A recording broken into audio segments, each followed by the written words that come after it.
সার পাই নাই, বীজ পাই নাই, আমাদের কোনো লিস্ট নাই, আমরা নির্যাতিত ছিলাম। এখন উপজেলা প্রশাসনকে বলছি, পুরাতন লিস্ট বাদ দেন, নতুন করে লিস্ট করতে হবে। আমাদের লোকগুলো সার পাইতেইব, আমাদের লোক বীজ পাইতেইব। যারা আজকে নিয়মিত নির্যাতিত লোক, তাদেরকে আমাদেরকে সার দিতে হবে। সামনে একটা শিপা, আপনি বাংলাদেশের বড় নেত্রী,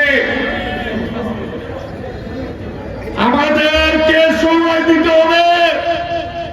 চুনারঘাটের মাধবপুর মানুষ আপনার দিকে তাকাই আছে। আপনি আজকে কথা দিবেন 10টা ইউনিয়নে বিএনপির জনসভা হবে। আমরা কাউকে এই স্বৈরাচারকে আবার ফিরিয়ে আনার কোন ব্যবস্থা আমরা রাখবো না। চাঁদাবাজি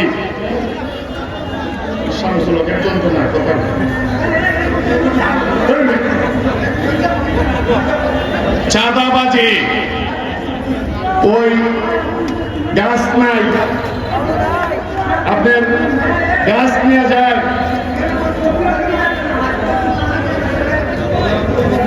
চল নিয়ে যায়, চাঁদাবাজি করে আমাদেরকে মানুষ ঋণ দিয়ে কয় আমাদের কাছে চাঁদা চায়। আমরা কিছু করতে পারি না। 2জন কমিটি গণতান্ত্রিক উপায়ে চুনারঘাটে আমাদের বিএনপির কমিটি হতে হবে। 24 তারিখ আজকে, 24 তারিখের পরে যারা নিজেদেরকে নেতা দাবি করেন, বিভিন্ন জায়গায় গিয়ে কেউ দোকান, কেউ বাইর করতে, দোকাই করতে না, বাইর করতে না, আমরা তাদেরকে প্রতিরোধ করব। প্রতিরোধ আমরা এই চুনারঘাটের বিএনপি কাউকে বাদ দেই নাই, আমরা কোনো চিনি না। আমরা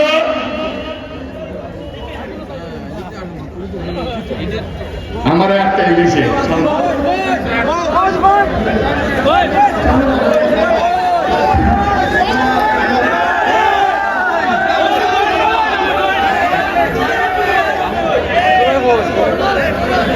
আমি আমার এমপি মহোদয়কে বলতে চাই, আজকে চাঁদাবাজি হলে ফরেস্ট অফিসের যে গাছ নেগা, মানুষের খুব নেগা, অযথা মানুষকে যে বইলাবে, তার বিচার আমরা কার কাছে দিতাম? জনগণ কার কাছে বিচার দিত? আমরা কিভাবে বাঁচতাম? আপনি দিক নির্দেশনা দিয়ে যাবেন। আজকের পর থেকে কোন ধরনের চাঁদাবাজি চুনারঘাটে প্রস্তাব করবেন না। সবাইকে ধন্যবাদ। আসসালামু আলাইকুম।